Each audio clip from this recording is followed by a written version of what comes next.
മണി chain തട്ടിപ്പുകാരനിൽ നിന്ന് പ്രതിപക്ഷ നേതാവിലേക്ക്. ആരാണ് കേക്കച്ചൻ? പരമ്പരയുടെ ഒന്നാം ഭാഗം. മിഷൻ 60യുടെ 37ാം ദിനമായ ഇന്നു മുതൽ ആരാണ് കേക്കച്ചൻ എന്ന വി ഡി സതീശൻ അനാവരണ പരമ്പര ആരംഭിക്കുകയാണ്.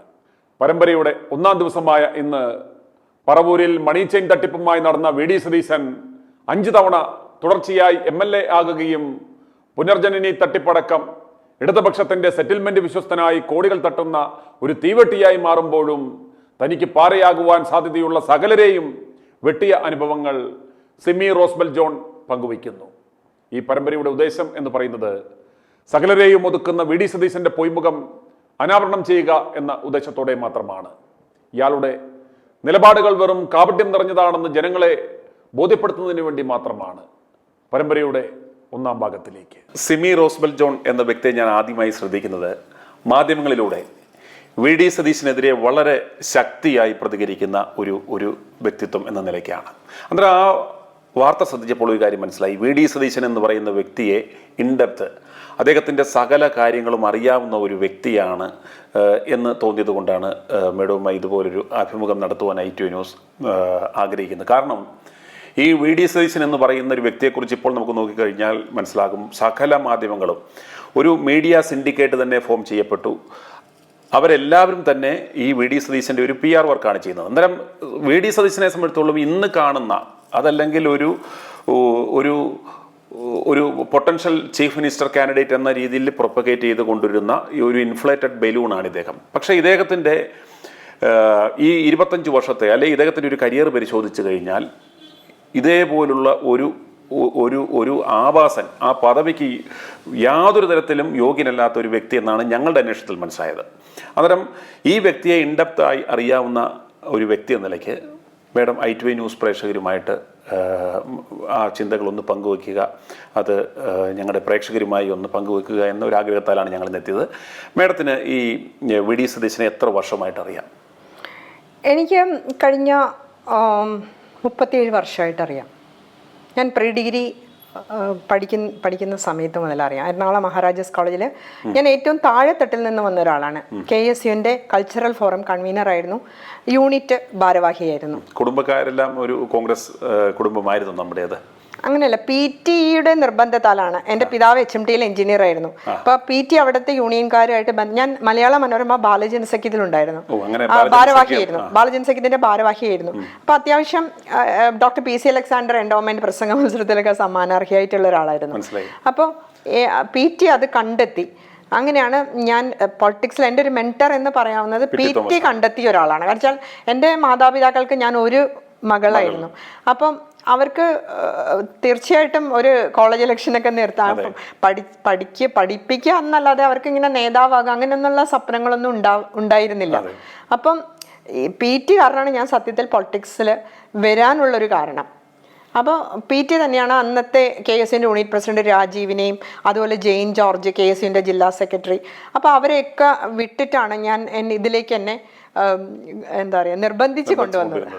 അതൊരു പക്ഷെ എൻ്റെ വിധിയായിരിക്കും. അന്നേരം ആ സമയത്ത് ഈ വി ഡി സതീശൻ എന്ന് പറയുന്ന ആൾ എങ്ങനെ ആ ക്യാമ്പസിലുണ്ടായിരുന്നു? എങ്ങനെ അദ്ദേഹത്തെ പരിചയം? അത് പ്രസംഗ മത്സരങ്ങളിൽ വെച്ച് ഞാൻ കണ്ടിട്ടുണ്ട്. പല ജില്ലാ തലത്തിലുള്ള അങ്ങനെയൊക്കെ ഞാൻ അദ്ദേഹത്തെ കണ്ടിട്ടുണ്ട്. പിന്നെ ഞാൻ കാണുന്നത് എനിക്കൊരു ആക്സിഡൻറ്റ് പറ്റി. ഞാൻ ഡിഗ്രിക്ക് എറണാകുളം സെൻറ്റ് തെരേസസ് കോളേജിലാണ് ഞാൻ ചേർന്നത്. കാരണം മഹാരാജാസ് കോളേജിൽ ഒരിക്കലും ഒരു കോളേജ് തിരഞ്ഞെടുപ്പിൽ ജയിക്കാൻ പറ്റില്ല. അപ്പോൾ PT തന്നെയാണ് എന്നോട് പറഞ്ഞത് സെൻറ്റ് തെരേസസ് കോളേജിൽ പോയാൽ സെമിക്ക് ഫസ്റ്റ് ഇയർ ചേർന്ന ഉടനെ തന്നെ യൂണിവേഴ്സിറ്റി യൂണിയൻ കൗൺസിലർ ആകാൻ പറ്റുമെന്ന്. അപ്പം ഞാൻ ചേർന്ന ഒരു മാസത്തിനുള്ളിൽ കോളേജ് ഇലക്ഷനാണ്. അപ്പം ഞാൻ കോളേജ് ഇലക്ഷന് മത്സരിക്കാൻ നോമിനേഷൻ കൊടുത്തു. ഒരുപാട് സപ്പോർട്ട് ചെയ്തിട്ടുണ്ട്. എൻ്റെ നോട്ടീസ് പ്രിന്റ് ചെയ്ത് ഉമ്മയും PT തോമസും കൂടിയാണ് എല്ലാം ചെയ്യുന്നത്. അപ്പം അത്രയും ഒരു ആത്മബന്ധം ഉണ്ടായിരുന്നു.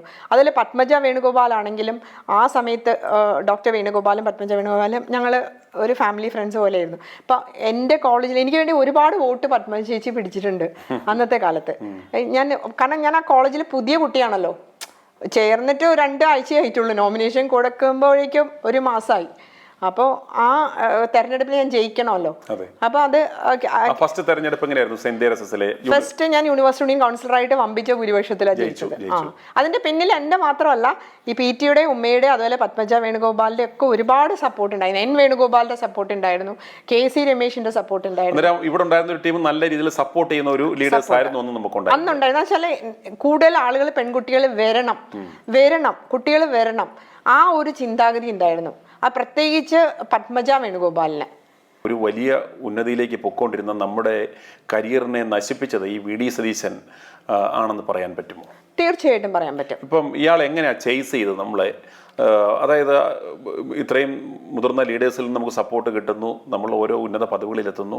അങ്ങനെ ആ ഓരോ ഘട്ടത്തിലും ഈ VD സതീശൻ നമ്മളെ ചേസ് ചെയ്ത്, അതായത് അന്ന് മേഡം പറഞ്ഞപ്പം ശ്രദ്ധിച്ചു, അതായത് അത്രത്തോളം രോക്ഷാകുലയായി, അതായത് നമ്മുടെ ഒരു കരിയർ നശിപ്പിച്ച ഒരു വ്യക്തിയോട് എത്രത്തോളം ദേഷ്യമുണ്ടാകുമോ അതെല്ലാം അന്ന് എക്സ്പ്രസ് ചെയ്തിരുന്നു. അന്നേരം അത്രയും ഒരു വിദ്വേഷം വരാൻ ഇദ്ദേഹം നമ്മളെ ചേസ് ചെയ്ത് നമ്മുടെ കരിയർ നശിപ്പിച്ചത് എങ്ങനെയാണ്? എനിക്ക് അദ്ദേഹത്തോട് വിദ്വേഷമല്ല, വിദ്വേഷമാണ് എന്ന് താങ്കൾ തെറ്റിദ്ധരിച്ചതായിരിക്കും. കാരണം ഒരു ചെറിയ എക്സാമ്പിൾ പറയാം. ശ്രീ K മുരളീധരൻ, അദ്ദേഹം KPCC പ്രസിഡന്റ് ആയ സമയത്ത് ഞാൻ യൂത്ത് കോൺഗ്രസിന്റെ സംസ്ഥാന ജനറൽ സെക്രട്ടറി ആയിരുന്നു. KC വേണുഗോപാലിന്റെ ഒപ്പം 12 വർഷം. ഒരു നിർണായക ഘട്ടത്തിൽ ശ്രീ പത്മജ വേണുഗോപാലിന്റെയും അതുപോലെ ശ്രീ K മുരളീധരന്റെയും ശ്രീ ലീഡറിന്റെ ഒക്കെ ഒപ്പം നിൽക്കേണ്ടി വന്ന ഒരാളാണ്. നമ്മുടെ വീടിന്റെ തൊട്ടടുത്ത് തന്നെയാണ് അവരുടെ വീട്. അപ്പൊ സ്ഥിരം അങ്ങനത്തെ ഒരു, അതേസമയം PT-യുടെയും, എനിക്കന്ന് ഇങ്ങനെ വലിയ ഗ്രൂപ്പ് കളിയൊന്നും അറിയില്ലായിരുന്നു. PT-യുടെ വീട്ടിലാണെങ്കിൽ പാലാരിവട്ടം വരെ പോകണം. അപ്പൊ ഏറ്റവും അടുത്തുള്ളത് ഇതാണല്ലോ. അപ്പോൾ എന്നെ യൂത്ത് കോൺഗ്രസ് സംസ്ഥാന ജനറൽ സെക്രട്ടറി സ്ഥാനം ഈ 12 വർഷം പ്രവർത്തിച്ചു കഴിഞ്ഞിട്ട്, അതിനു മുമ്പ് ഞാൻ യൂണിവേഴ്സിറ്റി യൂണിയൻ കൗൺസിലർ ആയിരുന്നു, 2 തവണ മഹാത്മാഗാന്ധി സർവകലാശാല സെനറ്റ് അംഗമായിരുന്നു. അപ്പോൾ എന്നെ അദ്ദേഹം ആക്കിയില്ല. അതിന് പകരം പത്തനംതിട്ടയിൽ നിന്നുള്ള ഒരു വനിതയാണ് KPCC ഭാരവാഹിയാക്കിയത്. ഞാൻ ഇന്നും കഴിഞ്ഞ 27 വർഷമായിട്ട് KPCC ഭാരവാഹിയാകാത്ത ഒരാളാണ്. എനിക്ക് പക്ഷേ ഞാൻ ഒരിക്കലും അതിനെ എന്തുകൊണ്ടാക്കിയില്ല എന്ന് ചോദ്യം ഞാൻ ചെയ്തിട്ടില്ല. പക്ഷെ ഇപ്പൊ ഞാൻ ചോദ്യം ചെയ്യുന്നതിന് കാരണമുണ്ട്.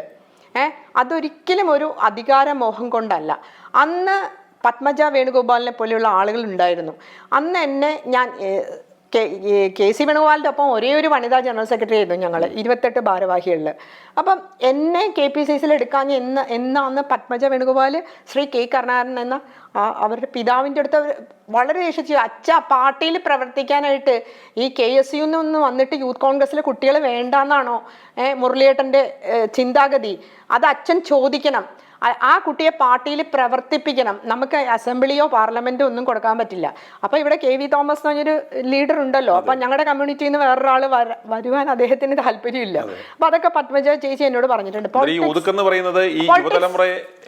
യുവതലമുറയെ ഇന്ന് ഒതുക്കുന്ന പോലെ തന്നെ അന്നും ഭയങ്കരമായിട്ട്. കാരണം KV തോമസ് ചാരക്കേസിൽ പെട്ട സമയത്ത് അദ്ദേഹത്തിന് മത്സരിക്കാൻ പറ്റില്ല. അന്ന് അദ്ദേഹം പബ്ലിക് സർവീസ് കമ്മീഷൻ മെമ്പർ ആയിരുന്ന ആന്റണി ഐസക് സാറിനെ രാജിവെപ്പിച്ചു. ആ PSC അംഗത്വം LDF-ന് കൊടുത്തിട്ടാണ്, ആ രാജിവെപ്പിച്ചിട്ടാണ് ഇവിടെ പാർലമെന്റിൽ മത്സരിച്ചത്. അന്ന് ഞാൻ യൂത്ത് കോൺഗ്രസ് സംസ്ഥാന ജനറൽ സെക്രട്ടറിയാണ്. അന്ന് എന്നോട് പത്മജ വേണുഗോപാൽ എന്നോട് പറഞ്ഞൊരു കാര്യമുണ്ട്, ഇതാണ് രാഷ്ട്രീയം, ഇതിനെ നേരിടാൻ തയ്യാറായിരിക്കണം. നമ്മുടെ സീനിയേഴ്സ് പ്രത്യേകിച്ച് ഒരേ സമുദായത്തിൽപ്പെട്ട, എനിക്കറിയില്ലായിരുന്നു അതൊന്നും, വളരാൻ സമ്മതിക്കില്ല. പക്ഷെ അത് മനസ്സിലാക്കിക്കൊണ്ട് വേണം മുന്നോട്ട്. പക്ഷെ പാർട്ടിയിൽ പ്രവർത്തിക്കണം, ഒരിക്കലും നിരാശപ്പെടരുത് എന്ന് പറഞ്ഞൊരാളാണ്. നമ്മൾ ഏതൊക്കെ പദവികൾ വഹിച്ചിട്ടുണ്ട്? KSU-വിന്റെ ഞാൻ പറഞ്ഞു. പിന്നെ പഠിക്കുന്ന സമയത്ത് 2 തവണ യൂണിവേഴ്സിറ്റി യൂണിയൻ കൗൺസിലർ ആയിരുന്നു. മഹാത്മാഗാന്ധി സർവകലാശാല സെനറ്റ് അംഗമായിരുന്നു.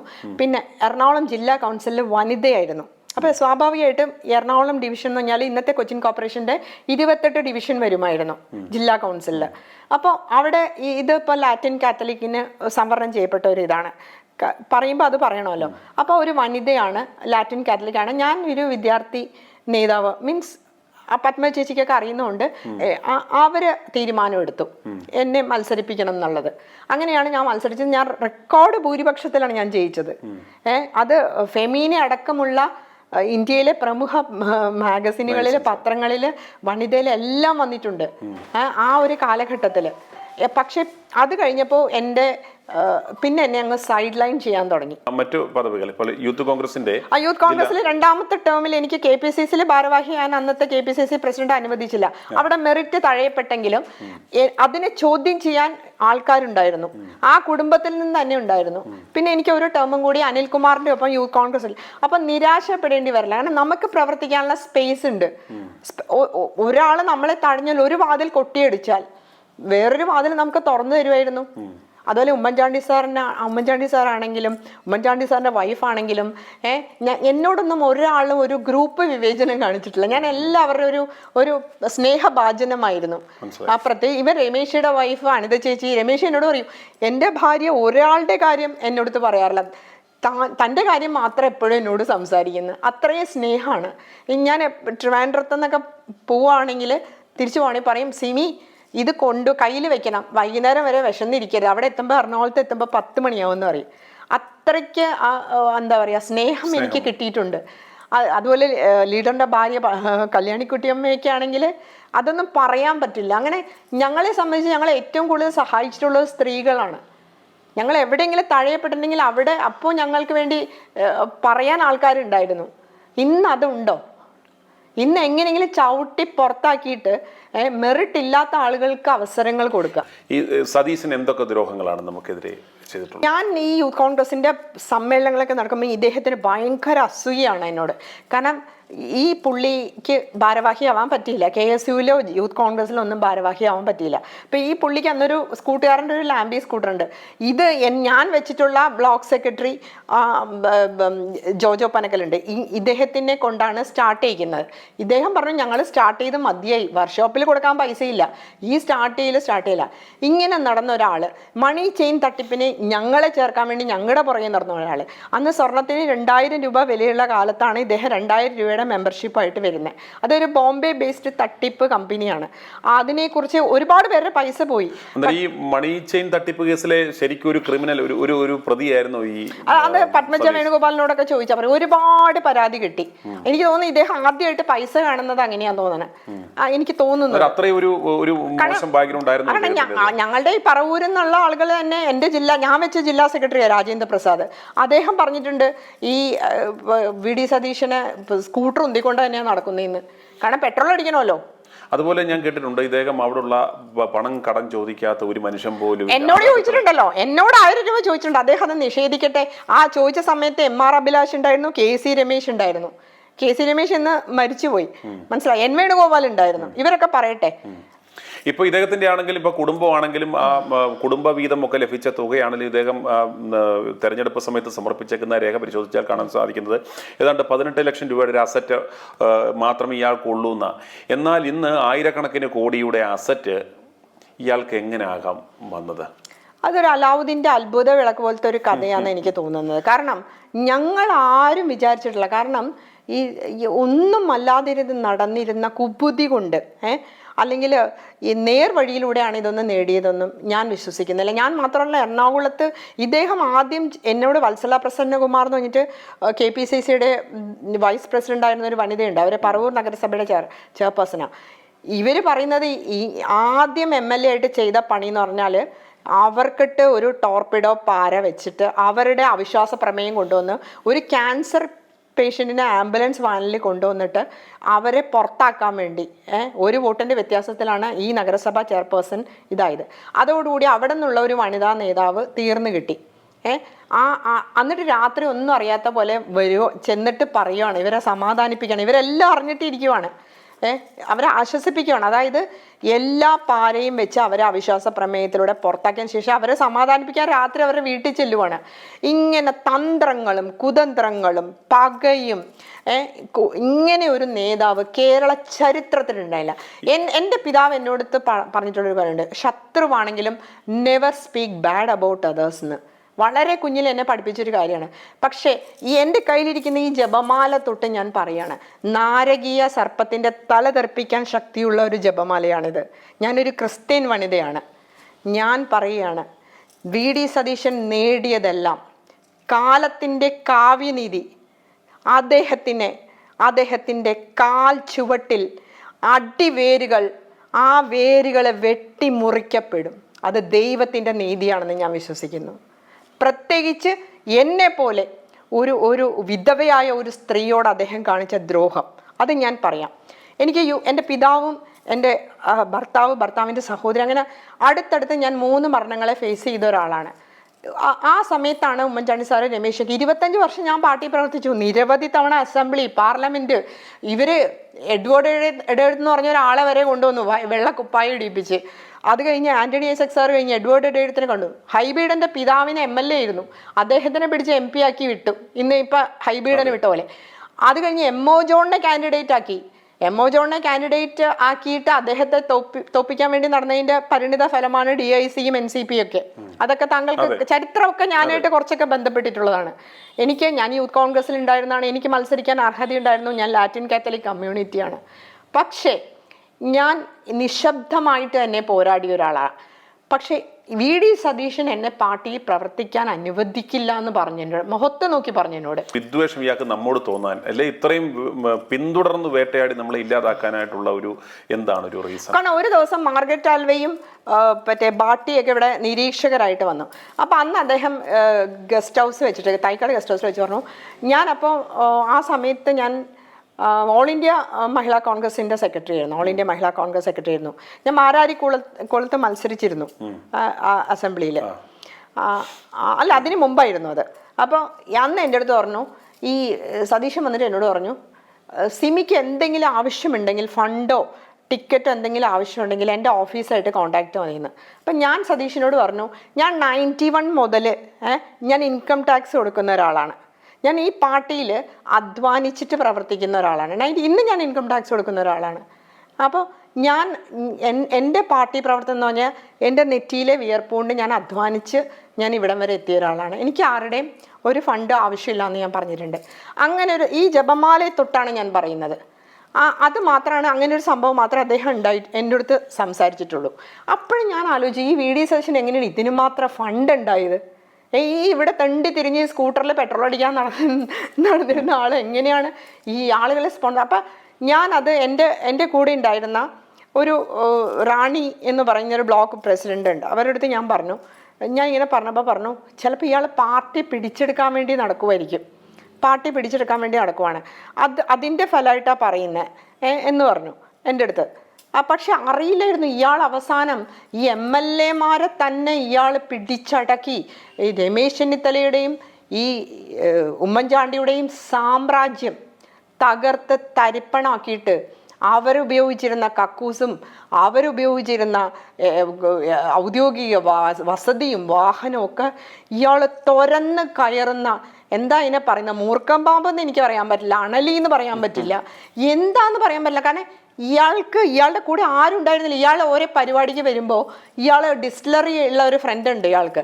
ആ ഡിസ്റ്റിലറി, അദ്ദേഹത്തിൻ്റെ പേര് ഞാൻ പറയുന്നില്ല, അവിടെ നിന്ന് സ്റ്റാഫിനെയും കൊണ്ടാണ് വരുന്നത്.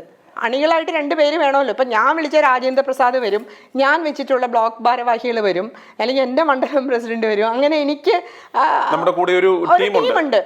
അപ്പം ഇദ്ദേഹം ആദ്യം ചെയ്തെന്താണെന്ന് വെച്ചാൽ, എൻ്റെ കൂടെ ഉണ്ടായിരുന്ന ജില്ലാ സെക്രട്ടറിനെ അവിടെ നിന്ന് തുരത്തി ഓടിച്ച്, ജില്ലാ സെക്രട്ടറിനെ ആ സ്ഥാനത്തുനിന്ന് സ്ഥാനഭ്രംശം നടത്തി, അദ്ദേഹത്തിന് DCC പ്രവർത്തിക്കാൻ അവസരം കൊടുത്തില്ല. ഇങ്ങനെ നമ്മുടെ ഓരോ കൈകളും വെട്ടിമാറ്റും. പക്ഷെ ഇന്ന് കാലത്തിൻ്റെ കാവ്യനീതി, ഇദ്ദേഹം വളർത്തിക്കൊണ്ടുവന്ന ആളുകൾ ഇദ്ദേഹത്തിൻ്റെ ശിരസ് വെട്ടിയെടുക്കാൻ നിൽക്കുവാണ്. എൻ്റെ കൈകൾ വെട്ടിയെടുത്തെങ്കിൽ ഇദ്ദേഹത്തിൻ്റെ ശിരസ് വെട്ടാൻ നിൽക്കുവാണ്. അതാണ് കാലത്തിൻ്റെ കാവ്യനീതി. എനിക്കൊരു സത്യമുണ്ടെങ്കിൽ, ഞാൻ നേരും നെറിയുമുള്ളൊരു വിധവയാണെങ്കിൽ ഞാൻ പറയാണ്, ഈ VD സതീശൻ ഒരു കാലത്തും കേരളത്തിൻ്റെ മുഖ്യമന്ത്രി ആവില്ല. കാരണം കേരളത്തിലുള്ള, ഞാൻ വിചാരിച്ചു ഈ ജില്ലയിൽ മാത്രം ഇത്രയും പ്രശ്നമുള്ളൂ. പക്ഷേ എന്നെ പുറത്താക്കിയപ്പോൾ സുധാകരൻ എന്നോട് പറഞ്ഞ്, അവൻ്റെ ഒറ്റ തീരുമാനമാണ്, ഒരു ഭാരവാഹികൾക്കോ ഒരാൾക്കോ ഇതിൽ താല്പര്യം ഉണ്ടായിരുന്നില്ല. നിന്നോട് മകളെ എന്നാ പറഞ്ഞത്, ഒരു വിശദീകരണം പോലും ചോദിക്കാതെ പുറത്താക്കേണ്ടി വന്നതിൽ നിന്റെ ശാപം എനിക്കുണ്ട് എന്നാണ് പറഞ്ഞത്. എൻ്റെ മൊബൈലിൽ അതുണ്ട്, എന്നോട് പറഞ്ഞാണ്. അവസാനം അയാൾ VD സതീശൻ തന്നെ ഈ സുധാകരനെ ചവിട്ടി പുറത്താക്കി ഇല്ലേ? അങ്ങനെ ഇയാൾ രമേശ് ചെന്നിത്തലയെ കൊണ്ട് ഇയാൾ PC ചാക്കോയെ ചവിട്ടി പുറത്താക്കി. KV തോമസ്, കേന്ദ്രമന്ത്രിമാരെയൊക്കെയാണ് ഇദ്ദേഹം എന്താ പറയാ, പിന്നെയാണോ ഈ പാവ സിമി റോസ് ബെൽജോൺ ശരിക്കും ഇയാൾ ഈ ഒതുക്കീസൻ എന്ന് വിളിക്കുന്നത് എന്തുകൊണ്ടും? അല്ല, ഈ ജില്ലയില് KP തലമാലൻ മുൻ MP, അദ്ദേഹത്തിന് ഒതുക്കി. മുൻ MLA-മാര് ചന്ദ്രശേഖരൻ, MA ചന്ദ്രശേഖരൻ, അതുപോലെ എൻ വേണുഗോപാൽ, പിന്നെ ഒരുപാട് പേരുണ്ട്, മുൻ MLA-മാർ, മുൻ MP-മാർ, എല്ലാവരും ഈ ജില്ലയിലെ ഒരു മുതിർന്ന നേതാക്കളെ, അത് സാധാരണ ആൾക്കാരല്ല, മന്ത്രിമാരും കേന്ദ്രമന്ത്രിമാരും MP-മാരും ആയിട്ടുള്ള ആൾ. ഞാൻ ഈ അടുത്ത് KP ധനപാലൻ ഒരു ബാനർ പിടിച്ചുകൊണ്ട് നടക്കുന്നു, ചില കൊച്ചു പെൺകുട്ടികൾ നടക്കുന്ന പോലെ. മുമ്പിൽ ഈ 18 വർഷം മുമ്പ് ഈ പാർട്ടിയിൽ വന്ന ഒരു യുവ നേതാവ്. അപ്പം ഈ പാർട്ടിയുടെ അവസ്ഥ എന്താ? ഞാൻ പറയും, ചെറുപ്പക്കാർ വരണം, സന്തോഷമുണ്ട്. പക്ഷേ ഈ ഷഷ്ടിപൂർത്തി കഴിഞ്ഞ വി ഡി സതീശൻ അദ്ദേഹത്തിന് 70 വയസ്സാവാൻ ഇനി എത്ര വർഷം ഉണ്ടെന്ന് ഗൂഗിളിൽ നോക്കിയാൽ അറിയാൻ പറ്റും. അപ്പം ഞാൻ പറയുകയാണേ, ഇദ്ദേഹം 30 കൊല്ലം മത്സരിച്ച് കൊതി തീരാതെ ഇയാൾ പിടിച്ചടുക്കി. ഉമ്മൻചാണ്ടി സാറിൻ്റെ ഗവൺമെൻറ്റിനെ ഈ കേരളം കാണാത്ത ഒരു തീവെട്ടിക്കൊള്ളി ഭരണമാണ്, കേരളത്തിൻ്റെ മുടിപ്പിക്കുന്ന ഭരണമാണ്, കാട്ടുകള്ളന്മാരുടെ ഭരണമാണെന്ന് പരസ്യമായി പ്രസ്താവന നടത്തിയതാണ്. ആ വ്യക്തി ഉമ്മൻചാണ്ടി സാറിൻ്റെ ഗവൺമെൻറ്റിനെ അട്ടിമറിച്ചൊരു വ്യക്തിയാണ്, നിസ്സാരക്കാരനല്ല. എനിക്ക് വധഭീഷണി വരെയുണ്ട്, കാരണം ഇവിടെ ഞങ്ങളുടെ ക്യാമറയിലെല്ലാം സ്പീക്കറുണ്ട്. അപ്പോൾ ഇവിടെ കാപ്പ കേസിൽ പ്രതി ചേർക്കപ്പെട്ട ഒരു വ്യക്തി എൻ്റെ അടുത്ത് വന്ന് എന്നോട് വളരെ സൂക്ഷിക്കണം എന്ന് പറഞ്ഞു. എൻ്റെ മോന് 2 ആക്സിഡൻറ്റ് ഓപ്പോസിറ്റ് സൈഡിൽ നിന്ന് വന്ന് ഇടിച്ച് തെറിപ്പിച്ചിട്ടിട്ടുണ്ട്. അങ്ങനെ ഞാൻ ഏതായാലും ഒരു ദിവസം ഞാൻ മരിക്കും. ആദ്യമൊക്കെ എനിക്ക് ഒരു അല്പം പേടിയുണ്ടായിരുന്നു, അമ്മയ്ക്ക് പേടിയുണ്ടായിരുന്നു. സഹോദരങ്ങളെ വിളിച്ച് പറഞ്ഞു, സതീഷിനോട് മുട്ടാൻ പോകരുത്. മുഖ്യമന്ത്രിമാർ പരാജയപ്പെട്ടിടത്താണ് ഈ പാവം സെമി റോസ്ബൽ ഒരു വിഡോ, ഒരു മോനല്ലേ ഉള്ളൂ. പക്ഷെ ഞാൻ അപ്പം തന്നെ പരാതി കൊടുത്തു. കാരണം എൻ്റെ ജീവൻ എന്തെങ്കിലും സംഭവിച്ചാൽ എൻ്റെ മകനെതിരെ നമ്മൾ പരാതി കൊടുത്തിട്ടുണ്ട്. തീർച്ചയായിട്ടും. അതുമല്ല, ഇവിടുത്തെ ഒരു പവർ ഗ്രൂപ്പ് ഉണ്ടല്ലോ, മനസ്സിലായോ? യൂത്ത് കോൺഗ്രസിൽ ഒറ്റ വോട്ട് കിട്ടിയ ഒരു വനിതാ നേതാവ് ഉണ്ടല്ലോ, 8 കൊല്ലം മുമ്പ് യൂത്ത് കോൺഗ്രസിൽ മെമ്പർ എടുത്ത. ഇതൊക്കെയാണല്ലോ സതീഷിന്റെ ടീം. പിന്നെ സാമ്പത്തിക തട്ടിപ്പ് പോലീസ് അറസ്റ്റ് ചെയ്ത പ്രമുഖ വനിത, media cell chairperson Deepti Mary Varghese ഇല്ലേ? ഈ മെറിറ്റ് ആണോ ഇതൊക്കെ? നിങ്ങൾ പറയൂ. ഇപ്പൊ ഇദ്ദേഹം ഇതുപോലെ കൊണ്ടു നടക്കുന്ന ഇപ്പൊ ഈ പറഞ്ഞ ഇവരുടെ മീഡിയ സെൽ എന്ന് പറയുന്ന ആളെക്കുറിച്ച് വളരെയേറെ നമ്മൾ വാർത്തകൾ വായിച്ചിട്ടുണ്ട്. പത്രത്തിൽ തന്നെ ഒരു സാമ്പത്തിക തട്ടിപ്പിന് അറസ്റ്റ് ചെയ്ത ഫോട്ടോ അടക്കം വന്നിട്ടുള്ള. അന്നേരം ഇവരെയാണ് ഒരു മീഡിയ സെൽ സെക്രട്ടറി എന്ന് പറഞ്ഞ് ഇന്ന് പ്രൊജക്റ്റ് ചെയ്ത് ഇദ്ദേഹം വളർത്തിക്കൊണ്ടുവന്ന് അതായത് ഒരു കളങ്കിതരുടെ ഒരു പടയെ തന്നെയാണ് ഇയാൾ വളർത്തിക്കൊണ്ടുവന്ന് വരുന്നത്. അന്നേരം ഇയാളുടെ സകല ക്ഷുദ്ര പ്രവർത്തനങ്ങൾക്കും വിധ്വംസക പ്രവർത്തനങ്ങൾക്കും കുടപിടിക്കാൻ പറ്റാവുന്ന സൈസ് ഒരു കുടുംബത്തിൽ പിറക്കാത്ത, എനിക്ക് തോന്നുന്നു ഇദ്ദേഹത്തിന് ഈ കുടുംബത്തിൽ പിറന്നവരെ കാണുമ്പോഴും കൊള്ളാവുന്നവരെ കണ്ടാലും ഒരു അലർജിയുടെ അസുഖമുണ്ട്. ശ്രദ്ധിച്ചിട്ടുണ്ടോ? അയാൾക്ക് അസൂയാണെന്നാണ്. അങ്ങനെ ഉള്ളവരെ ഇവൻ എന്ത് വില കൊടുത്തും ഒതുക്കും, വെട്ടി നിരത്തും. ഇപ്പൊ ലേറ്റസ്റ്റ് ഈ രാഹുൽ മാങ്കൂട്ടത്തിന്റെ കേസിൽ എടുത്തു കഴിഞ്ഞാൽ ഇദ്ദേഹം വളരെ ആദർശ ശുദ്ധിയുടെ, സ്വഭാവ ശുദ്ധിയുടെ ഏറ്റവും വലിയ അപ്പോസ്തോലനായിട്ട് പറയുന്നത്. ഇയാളുടെ ഒരു 35 കൊല്ലക്കാലം നന്നായി അറിയാമെന്ന് പറയുന്നു. ഇയാളുടെ ആ യൗവന കാലഘട്ടത്തിലും ഇദ്ദേഹത്തിന് രാഹുലിനെ കുറ്റം പറയാൻ ഇയാൾ യോഗ്യനാണോ? അല്ല, അയാളുടെ പ്രൈവറ്റ് സെക്രട്ടറി താരകേശന്റെ ഭാര്യ തന്നെ പറഞ്ഞിട്ടുണ്ടല്ലോ. ഈ താരകേശൻ ആരായിരുന്നു? അദ്ദേഹത്തിന്റെ ഓഫീസ് സെക്രട്ടറി ആയിരുന്നു. ആ ഓഫീസ് സെക്രട്ടറിയുടെ ഭാര്യയാണെന്ന് നമ്മൾ വീഡിയോയിൽ പറഞ്ഞത് ഞാനും കണ്ടിട്ടുണ്ട്. ഇല്ലേ? താങ്കൾ കണ്ടിട്ടുണ്ടാവും ഞാൻ വിചാരിക്കുന്നു. അന്ന് അത്രയും പച്ചക്ക് പറഞ്ഞിട്ടും ഒരു കോൺഗ്രസ് നേതാക്കൾ ഈ അടുത്ത കാലത്താണ് അത് കൂടുതലും സർക്കുലേറ്റ് ചെയ്തത്. ഇപ്പൊ ഷാഫിക്കെതിരെ ആരോപണം വന്നു എന്ന് പറഞ്ഞ് പലരും കരയുന്നു കണ്ടു. എന്തുകൊണ്ട് ഈ കോൺഗ്രസ് നേതാക്കൾ, ഇവിടുത്തെ ഈ DCCയുടെ ആൾക്കാർ എന്തുകൊണ്ട് ഈ പ്രതിപക്ഷ നേതാവിനെതിരെയാണല്ലോ ഇപ്രകാരം ഒരു സ്ത്രീ അത്രയും അസഭ്യമായിട്ട് എനിക്ക് തോന്നുന്നു ഒരു രാഷ്ട്രീയ നേതാവിനെ കുറിച്ചും പറഞ്ഞിട്ടില്ല. അപ്രകാരം അശ്ലീലം പറയുകയും അവനെ അതുപ്രകാരമാണ് ഇയാൾ പാർട്ടിയുടെ പ്രാഥമിക അംഗത്വത്തിൽ നിന്ന് തന്നെ ഇന്ന് അയാളെ സസ്പെൻഡ് ചെയ്യണം. അത്രയും ഗൗരവതരമായ ഒരു കുറ്റകൃത്യം ചെയ്ത ഒരു വ്യക്തി എന്ന് ഇദ്ദേഹത്തിൻ്റെ പ്രൈവറ്റ് സെക്രട്ടറിയുടെ ഭാര്യ വിളിച്ച് പറഞ്ഞ് ഇതിനെക്കുറിച്ചൊരു അന്വേഷണം നടത്തണമെന്ന് ഇവർക്ക് ഒരാൾ പോലും ഇതുവരെ പറഞ്ഞു കേട്ടിട്ടുണ്ടോ? ഉപ്പ് തിന്നവൻ വെള്ളം കുടിക്കുന്ന ഞാൻ വിശ്വസിക്കുന്നുണ്ട്. കാരണം ഈ സതീശനെ എന്നോട് ഒരുപാട് പേര് പറഞ്ഞു, എൻ്റെ സഹോദരങ്ങളടക്കം, സതീശൻ നാളെ എന്തെങ്കിലും സംഭവിച്ചാൽ ആരുണ്ട്? ആ കുഞ്ഞിന് അമ്മയില്ലാതാവും. കുഞ്ഞിനോട് പറഞ്ഞു ഇങ്ങനെ പല വിധത്തിൽ അവൻ്റെ പല ഫ്രണ്ട്സും വിളിച്ച് അവനെ പറഞ്ഞു വളരെ സൂക്ഷിക്കണം. എന്തായാലും ഞാനൊരു ഭീരുവല്ല, ഞാൻ എന്തായാലും ദൈവം നിശ്ചയിക്കുന്ന സമയത്ത് ഞാൻ പോകും. പക്ഷേ ഈ VD സതീശൻ എന്ന കേരളത്തിൻ്റെ ഒരു എന്താ പറയുക, ആ ഒരു വേർഡ്, ഞാൻ ഒരു കാര്യം പറയാൻ പോകുമ്പോൾ എപ്പോഴും എൻ്റെ പിതാവ് പഠിപ്പിച്ചത് ഞാൻ ആലോചിക്കും. ഇതുപോലൊരു ചതിയൻ ചന്തു, ആ ചതിയൻ ചന്തുവിൻ്റെ ഒരു കാലത്തിൻ്റെ കാവിനീതി കണ്ടിട്ട് ദൈവം എന്നെ എടുക്കുമെന്ന് ഞാൻ വിശ്വസിക്കുന്നുള്ളൂ. എന്ന് മാത്രമേ എനിക്ക് പറയാൻ പറ്റൂ. കാരണം എന്നെ എന്തിനാ പുറത്താക്കിയത്, ഞാൻ എന്ത് തെറ്റാ ചെയ്ത്? ഈ ഒരു കോൺഗ്രസ് പാർട്ടിയിൽ എനിക്ക് ഒരു പ്രാധാന്യമില്ലേ? ഇയാൾ എനിക്ക് പോസ്റ്റ് തരില്ല, ഇയാളുടെ അപ്പന് ശ്രീധരൻ കിട്ടിയ വകയിലുള്ള ജില്ലയാന്നുള്ള മട്ടിൽ നടന്നിട്ട് ഈ സാമ്പത്തിക തട്ടിപ്പുകാരെ കൊണ്ടു നടന്നു. യൂത്ത് കോൺഗ്രസ് ഇലക്ഷന് ഒറ്റ വോട്ട് കിട്ടിയ രാജ്യസഭാംഗത്തെ മഹിളാ കോൺഗ്രസിന്റെ പ്രസിഡന്റ് ആക്കിയല്ലോ രാജ്യസഭ കൊടുക്കാൻ. എന്നിട്ട് അത് AK ആന്റണിയാണ് ചെയ്തതെന്നാണ് ഇയാൾ എല്ലാവരോടും പറഞ്ഞു നടക്കുന്നത്. ഇയാൾ AK ആന്റണിയുടെ കൈ തട്ടി മാറ്റും പ്രസ് കോൺഫറൻസിൽ. ഏത് മുഖ്യമന്ത്രി, കേന്ദ്രമന്ത്രി, ഡിഫൻസ് മിനിസ്റ്ററിന്റെയാണ്. ഒന്ന് ആലോചിച്ച് നോക്കിയേ, MM ഹസന്റെ കൈ തട്ടി മാറ്റുന്നത് നിങ്ങൾ കണ്ടിട്ടില്ലേ?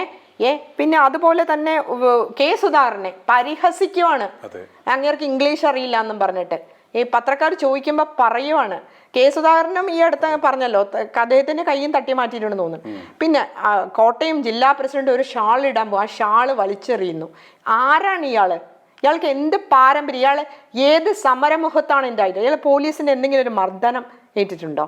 ഒരു ജയിൽവാസം അനുഭവിച്ചിട്ടുണ്ടോ? ആരാണ് കേക്കച്ചൻ പരമ്പരയുടെ 1-ാം ഭാഗം ഇവിടെ അവസാനിക്കുന്നു. നാളെ 2-ാം ഭാഗം കേക്കച്ചൻ എന്ന തുരപ്പൻ എവിടെയും തുരന്നു കയറി ആധിപത്യം സ്ഥാപിക്കുന്ന ആ തുരപ്പനെ കുറിച്ച് നാളെ മറക്കാതെ കാണുക, പരമാവധി ഷെയർ ചെയ്യുക. i2i News, an eye for truth. i2i News subscribe ചെയ്തിട്ടില്ലാത്തവർ ഇപ്പോൾ തന്നെ സബ്സ്ക്രൈബ് ചെയ്യുക.